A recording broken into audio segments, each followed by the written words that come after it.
કેશોદથી 11 kilometre દૂર પ્રાંસલી અને અજાબ ગામના સીમાડે સ્થાનિક પોલીસે દારૂની ભઠ્ઠી સહિતની સાધન સામગ્રી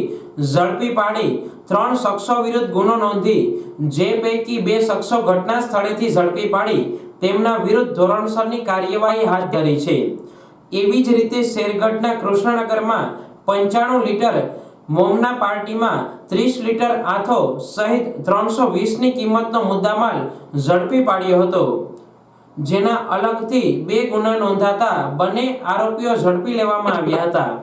આમ પોલીસે જુદા જુદા 3 ગુનાઓ નોંધી 5 શખ્સો વિરુદ્ધ કાર્યવાહી હાથ ધરી છે।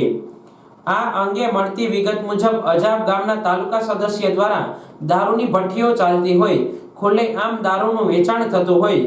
ઉચ્ચ કક્ષાએ રજૂઆત બાદ સરપંચ, તાલુકા પંચાયત સદસ્ય, ગ્રામ પંચાયત સદસ્ય, ગ્રામજનો દ્વારા મામલતદાર અને ડેપ્યુટી કલેક્ટરને આવેદન આપવામાં આવ્યું હતું,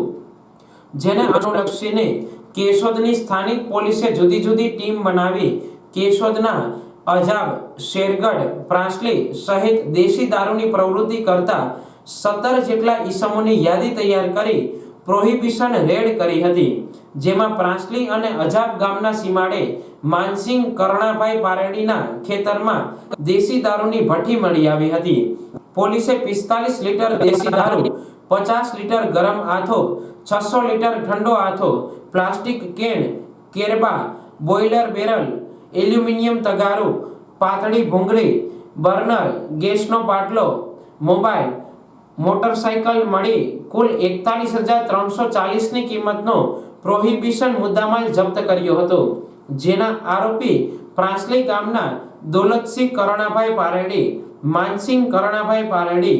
જગદીશભાઈ ઉર્ફે જગો અમરાભાઈ ખાણિયા એમ 3 શખ્સો વિરુદ્ધ ગુનો નોંધી તપાસ હાથ ધરી છે, જે પૈકી દોલતસિંહ અને જગદીશ ઘટના સ્થળે ઝડપાયા હતા, જ્યારે માનસિંગને ઝડપી લેવા ચક્રો ગતિમાન કર્યા છે। એવી જ એક અન્ય રેડની કાર્યવાહીમાં પોલીસે શેરગઢના કૃષ્ણનગરમાં ધાનબાઈબેન બાબરિયા, જ્યારે શેરગઢ મોમના પાર્ટીમાં દોલુ ઉર્ફે દુડિયો અમરાભાઈ ખાણિયાને ઝડપી પાડી ધોરણસર કાર્યવાહી હાથ ધરી છે।